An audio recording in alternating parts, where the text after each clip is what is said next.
सविता, मैं बहुत खुश हूँ। देखो, आज हमारे जीवन में गुड़िया आई है। भगवान ने हमें कितना सुंदर गिफ्ट दिया है। हाँ जी, आप बिल्कुल सही कह रहे हैं।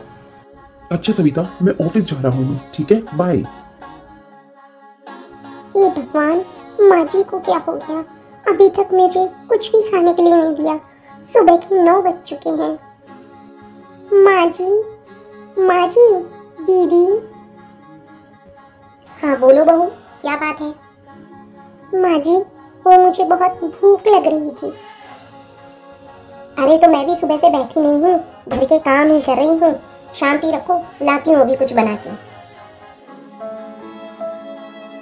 हे भगवान, सुबह के 12 बज चुके हैं, अभी तक मुझे कुछ भी नहीं दिया है खाने के लिए। मुझे तो ऐसा लग रहा है जैसे मेरी जान भूख से ही चली जाएगी। माँ जी, क्या बात है? क्यों बार बार आवाज लगा रही हो मुझे? माँ जी, मुझे बहुत भूख लग रही है। अगर कुछ खाने के लिए नहीं बनाए तो कोई बात नहीं। मेरी मम्मी ने जो बाहर लड्डू भेजे थे और वो पड़े हुए हैं, मुझे वही दे दीजिए। बहू, वो लड्डू तो कब के खत्म हो चुके हैं। हमारे घर में ऐसे नहीं होता है कि अलग किसी के लिए रख दे, जिसके हाथ पड़ा उसी ने खा लिया। वो तो कब के खत्म हो गए। और अभी ला देती हूँ तुम्हारे लिए कुछ बना के। लेकिन तुम्हें एक बात बता देती हूँ, ऐसे ही हमेशा बेड पे पड़ी पड़ी खाती रहोगी ना तो खा खा के मोटी हो जाओगी, ऐसी सांड जैसी लगने लगोगी।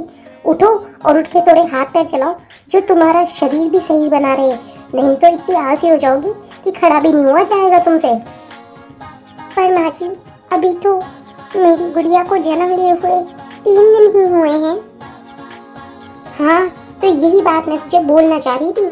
लक्ष्मी नहीं आई है, बोझ आई है। ये तो अपशगुन है। हमारे खानदान का वारिस चाहिए था मुझे, बेटा चाहिए था। ये इसे जन्म दे दिया तूने। इसे जन्म दिया, इतना पढ़ी लिखी है, क्या फायदा इस लड़की को जन्म देने का? एक पोता नहीं दे सकती थी मुझको?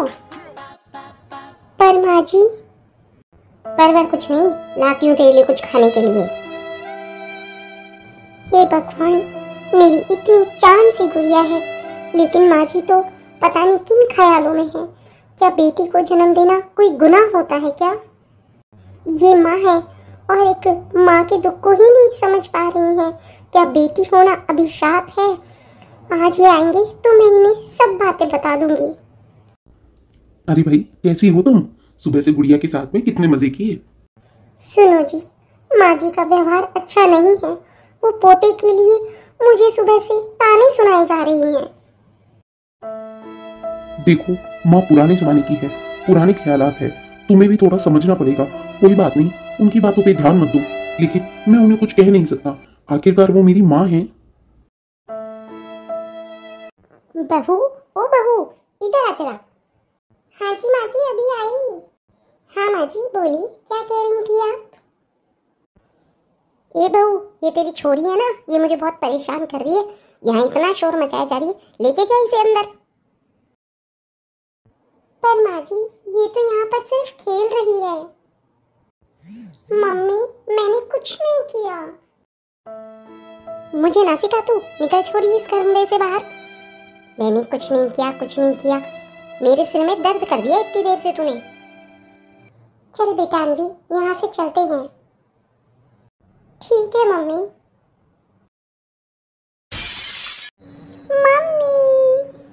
मम्मी, तुम मुझे बहुत अच्छी लगती हो। हाँ बेटा, तुम भी मुझे बहुत अच्छी लगती हो। तू मेरी ताकत है मेरी बेटी, तू ही मेरी प्रेरणा है।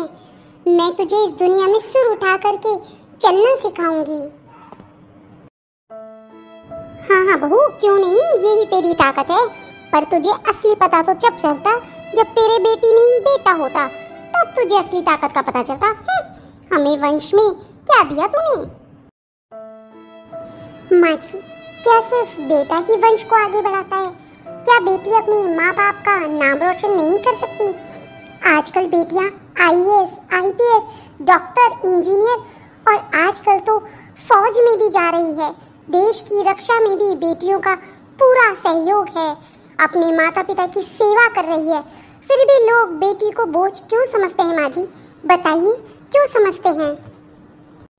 मैंने कभी आपसे शिकायत नहीं की माँ जी, हर बार चुपचाप सहती रही। लेकिन मेरी बेटी के सम्मान के लिए अब मैं चुप नहीं रहूंगी। माफ कर दे बहू, मुझे बहुत समय लगा समझने के लिए कि बेटा होना कोई अभिशाप नहीं बल्कि आशीर्वाद है। अन्वी तो सच में लक्ष्मी है जिसने मेरी सोच बदल दी। माँ जी, सोच बदलने में समय लगता है, लेकिन जब बदलाव आता है तो बहुत कुछ बदल सकता है। हाँ बेटा, बेटियां भी बेटों से कम नहीं होती, फर्क सिर्फ सोच का होता है।